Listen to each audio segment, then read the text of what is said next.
우리가 잘 알다시피 세상은 하나님께서 말씀으로 창조하셨습니다.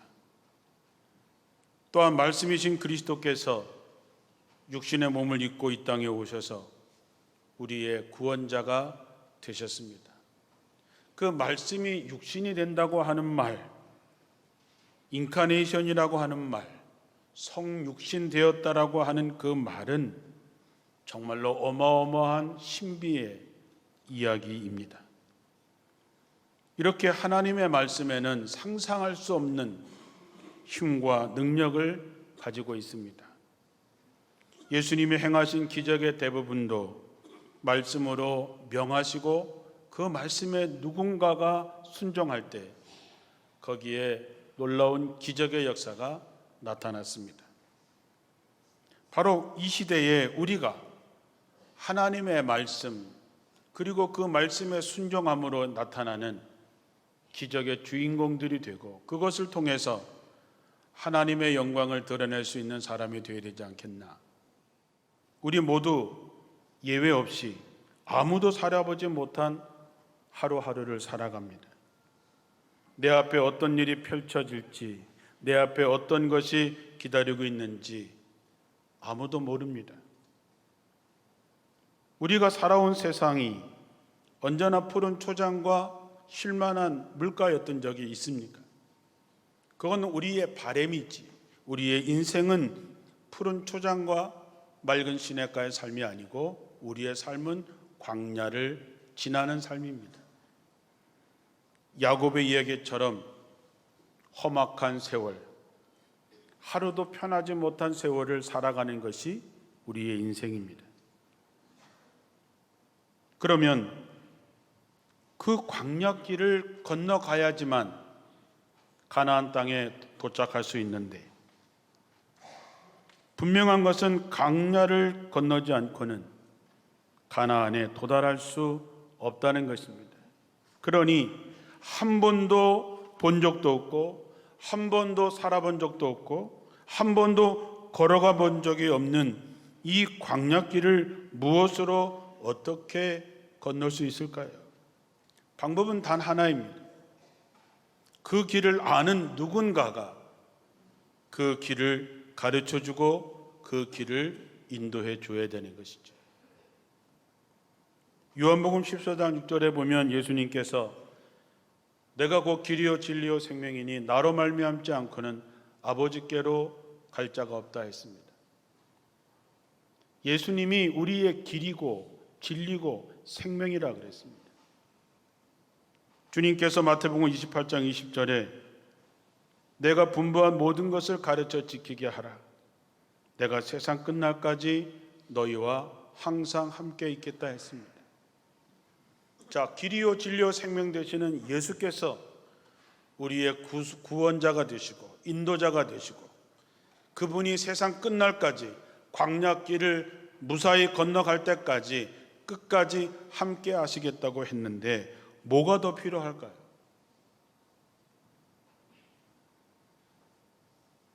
우리의 인생길에서 하나님의 도우심 없이 가능한 일이 있을까요? 그 하나님을 알지도 못하고 믿지도 못하니까 염려가 되고 근심이 되고 그러니 자꾸만 애굽으로 돌아가겠다, 세상으로 돌아가겠다고 하는 것 아니겠습니까? 우리가 언제까지 그래야 될까요? 이스라엘 백성들처럼 불평하고 원망하고 핑계대다가 광야에서 죽을 것입니까? 하나님의 말씀을 알고 믿는 사람은 어떤 상황에 와도 두려워하지 않습니다. 왜? 결과를 알기 때문입니다. 선을 행하다 낙심하지 말지니 포기하지 않으면 피곤하지 않으면 때가 이르면 합력하여 선을 이루신다고 했습니다.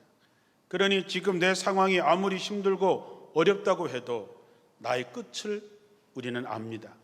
하나님께서 이 모든 일을 합력해서 선을 이루실 것이다.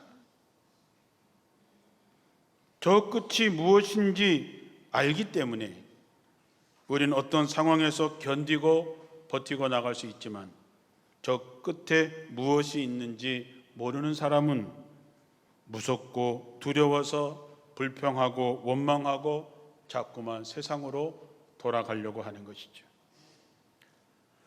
우리가 가끔씩 외국에 여행을 하다 보면 그 나라 말과 그 나라 문화를 모르면 무섭고 두렵습니다. 힘들죠. 그러나 내가 그 나라 말을 알고 그 나라에 대해서 잘 알면 그 여행은 즐겁고 평안하고 누릴 수 있는 것을 누릴 수 있습니다. 신앙도 마찬가지입니다.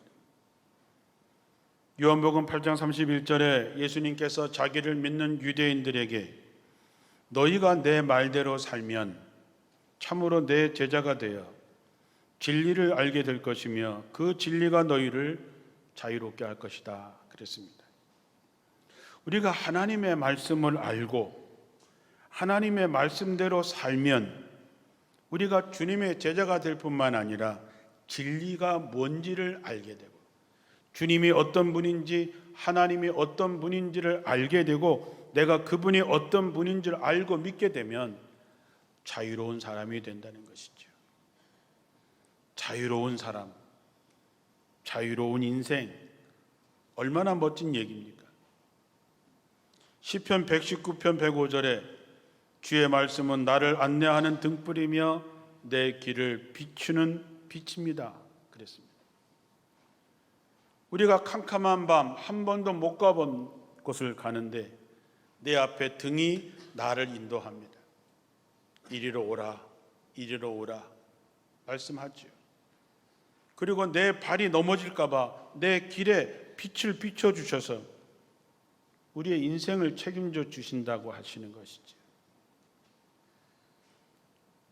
우리가 나침반은 한 방향만 가리킵니다. 잘 알다시피 나침반은 북쪽을 가리킵니다. 북쪽이 어디인지 분명히 알게 되면 우린 남쪽과 동쪽과 서쪽도 저절로 알게 됩니다. 성경의 원리도 마찬가지입니다. 우리가 하나님 앞에 초점을 맞추고 내가 하나님의 말씀을 정확하게 알면 내가 그 하나님의 말씀을 깨닫게 되면 우리 인생의 나머지도 저절로 깨우치게 됩니다. 여러분, 주파수가 안 맞으면 잡음이 심하지만 주파수가 정확하게 맞으면 잡음이 사라지는 것과 같습니다. 우리의 신앙생활이 하나님의 말씀에 정확하게 초점에 맞춰지면 신앙생활에 자유함이 있습니다.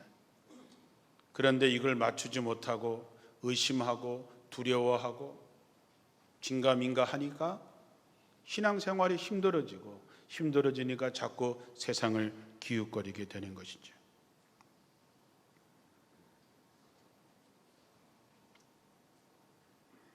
우리가 하나님의 말씀이 이러한 능력이 있다고 한다면 그러면 이제 두 번째 말씀대로 살아내야 됩니다. 성육신 되는 삶, 말씀이 육신이 되는 삶, 말씀이 내 삶이 되는 삶을 살아낼 때 거기에 기적이 나타나는 것이죠. 예전에 텔레비전 프로그램에서 세계에서 가장 똑똑한 개들을 선발하는 명견 대회가 있었습니다. 오래된 프로그램이지만 그 프로그램을 보니까 개들이 얼마나 똑똑한지 어떤 개는 나보다 더 똑똑한 것 같아요. 영어도 알아듣고 독일어도 알아듣고 다 알아듣고 그런 개들을 마지막까지 모아서 결승전에서 뭘 했냐 하면 개들을 배고프게 한 다음에 개들이 좋아하는 고기를 한 덩어리 갖다 놓고 개들이 달겨들어서 먹으려고 할 때 멈춰 하는 것입니다. 기다려 하는 것이죠. 그렇게 똑똑하고 재주를 뽐내고 했던 개들이었지만 그 배고픔 앞에서는 주인의 기다려라고 하는 말을 듣지를 않았습니다. 어떤 개는 기다리다가 주인이 한눈 파는 사이에 달겨들곤 했어요. 거기서 1등으로 뽑힌 개는 주인이 기다려 하는 말에 너무 먹고 싶어서 입에서 막 침이 줄줄 나는데도 끝까지 그 먹이 앞에서 주인의 얼굴을 보면서 기다린 개가 1등 했습니다. 하나님의 말씀에 대해서 기다려 했을 때 과연 기다릴 수 있느냐? 그것은 믿음의 문제입니다. 하나님에 대한 믿음이 어떤가를 보는 것은 그가 말씀을 실천하는가 못하는가에 달려 있습니다. 믿으면 순종할 것이고 믿지 않으면 핑계를 대면서 따르지 않을 것입니다. 내가 하나님을 믿는데 하나님을 안 따른다? 이건 말이 안 되죠.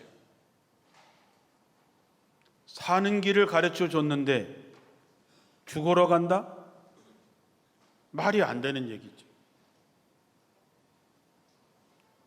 하나님의 말씀이 육신이 되어서 이 땅에 오셨기 때문에 우리가 그분으로 말미암아 구원을 얻는 것처럼 하나님의 말씀이 우리 안에 들어와서 우리의 삶으로 그것이 표현될 때에 거기에 하나님의 놀라운 역사가 나타나는 것입니다. 성경은 우리가 갖고 있는 이 성경 자체가 성경이 아니라 이 성경이 우리 안에서 만나서 그 사람을 깨닫게 하고 변화되게 하고 그를 거룩하게 만들어 갈 때에 그게 진정한 성서라고 하는 뜻이죠. 오늘 말씀의 모든 성경은 하나님의 감동으로 된 것으로 교훈과 책망과 바르게 함과 의로 교육하기에 유익하다 그랬습니다. 하나님의 말씀이 자신을 온전하게 하지 못한다면 그는 믿음이 없는 순종하지 않는 사람일 뿐입니다. 하나님의 성경을 우리에게 이렇게 주신 것은 우리가 온전한 사람, 건강한 사람, 어른이 되게 하는 것입니다. 그리고 모든 선한 일을 할 수 있는 능력을 우리에게 갖추게 하기 위해서 말씀을 주셨다 그랬습니다. 언제까지 어린애 노릇을 하면서 언제까지 유치원생으로 살아야 되겠는가 하는 것이지요. 성경은 우리에게 사는 길과 죽는 길, 축복의 길과 저주의 길을 분명하게 보여주십니다. 어느 길을 택할 것인가? 하나님을 믿고 따를 것인가? 아니면 내 생각과 내 판단대로 살 것인가? 어느 것을 선택하든지 간에 그것은 여러분 스스로 하는 것이고 그 결과도 여러분 몫입니다. 성경을 읽을 때마다 하나님께서 에덴 동산에 선악과를 심어 놓으시고 아담과 하와에게 먹지 말라, 먹으면 반드시 죽는다고 말씀하시죠. 왜 선악과를 동산 중앙에 놓으셨을까? 그 위험한 것을 에덴 동산에 저 사람이 잘 다니지 않는 저 으슥한 곳에다 심어 놓으시든지 아니면 저 낭떠러지 끝에다가 심어 놓아서 사람이 감히 기어 오를 생각조차 안 하게 하시지 왜 동산 중앙에 누가 봐도 어디서 봐도 보이는 중앙 동산에 선악과를 심으셨을까? 선택의 문제입니다. 네가 하나님을 선택할 것인지 네 욕심을 선택할 것인지 선택하라고 하는 것이죠. 믿고 따를 것이냐? 따르면 살고 안 따르면 반드시 죽는다 했습니다. 선택은 자신이 하는 것이고 그 결과도 자신이 책임지는 것이죠. 안타깝게도 아담과 하와는 선악과를 따먹고 우리는 죽음의 길로 가게 됐던 것이죠. 신명기 11장 26절 이하에 내가 오늘 복과 저주를 너희 앞에 두나니 너희가 만일 내가 오늘 너희에게 명하는 너희 하나님 여호와의 명령을 들으면 축복이 될 것이요 너희가 만일 내가 오늘 너희에게 명령하는 도에서 돌이켜 떠나 너희 하나님 여호와의 명령을 듣지 아니하고 본래 알지 못하던 다른 신들을 따르면 저주를 받으리라. 사는 길 죽는 길 선택은 자신들이 하는 것입니다. 중요한 것은 뭐냐? 모르는 것입니다. 알면 사는 길을 택하겠지만 성경을 몰라서 죽는 길을 택하면 되겠냐 하는 것이지요. 우리는 하나님을 사랑한다고 얘기하죠. 사랑한다고 기도하고 사랑한다고 찬양합니다. 여러분, 하나님을 사랑하십니까? 그러면 뭘로 증명하시겠습니까? 요한복음 14장 15절에 너희가 나를 사랑하면 나의 계명을 지키라. 14장 21절에 나의 계명을 지키는 자라야 나를 사랑하는 자니 나를 사랑하는 자는 내 아버지께 사랑을 받을 것이요 나도 그를 사랑하여 그에게 나를 나타내리라. 하나님의 말씀을 지키는 사람, 하나님의 말씀을 따라 살려고 하는 사람에게 주님이 나타나신다는 것이죠. 그런 사람에게 하나님의 사랑을 받고 주님의 사랑을 받고 거기에는 삶의 열매, 역사가 나타난다고 하는 것입니다. 우리에게 왜 안 나타날까? 계명을 따르지 않기 때문이죠. 순종이라고 하는 말은 하나님이 주시는 모든 말씀을 따르는 것이지요. 살인하지 말라, 부모의 일을 공경하라, 원수를 사랑하라.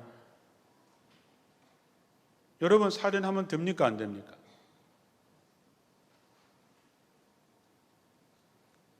여기 온누리교회 장로님도 오셨는데 이렇게 대답도 크게 하셔야지 어디 가서 원주제일교회 자랑도 하시죠. 다시 묻습니다.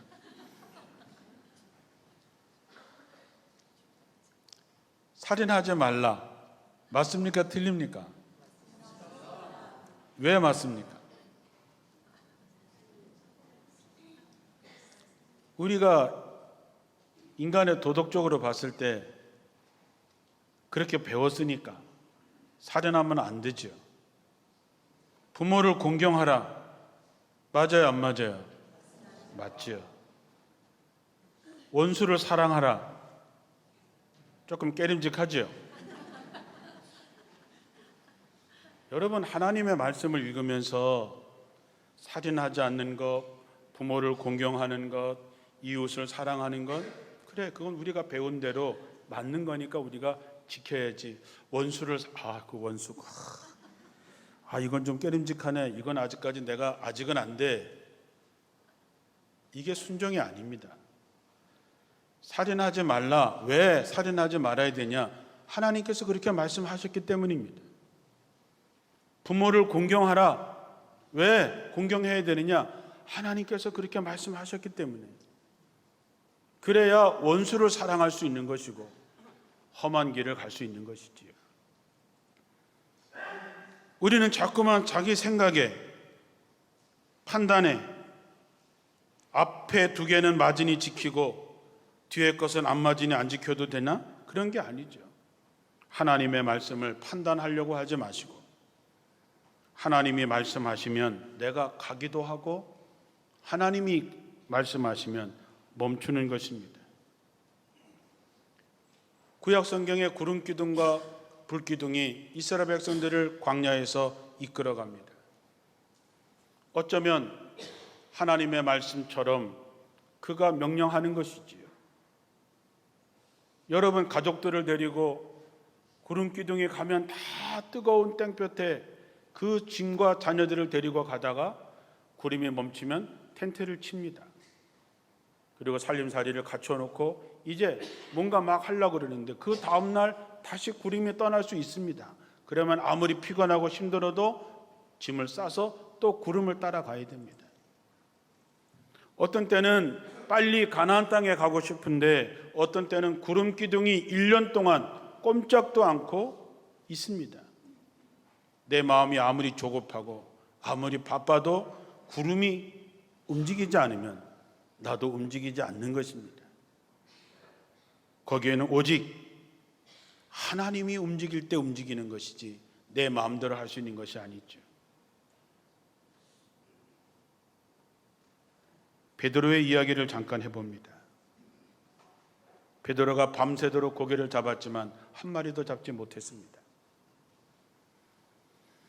피곤한 몸을 이끌고 집으로 돌아가려고 그물을 정리하고 있는데 예수님께서 깊은 곳에 가서 그물을 내리라고 말씀했습니다. 요한복음에 보면 가서 오른편으로 그물을 던지라고 얘기했습니다. 베드로가 이렇게 얘기합니다. 선생님, 우리들이 밤새도록 수고하였으되 잡은 것이 없지만은, 이 말은 내 경험과 내 판단으로 봤을 때는 고기를 잡기는 틀렸습니다.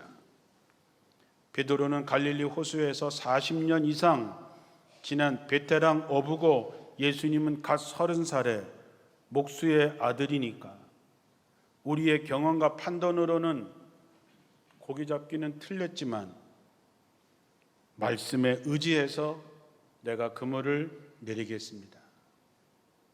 여러분, 이게 순종인 것입니다. 우리는 그 결과를 잘 알죠. 베드로는 순종을 선택했고 그 결과 힘이 많은 고기를 잡았습니다. 순종은 어느 정도만 하는 것이 아니라 전부를 해야 되는 것입니다. 만약에 베드로가 어쩔 수 없이 그저 깊은 데 가는 척 하다가 적당한 얕은 곳에서 그물을 내렸다면 어떻게 됐을까?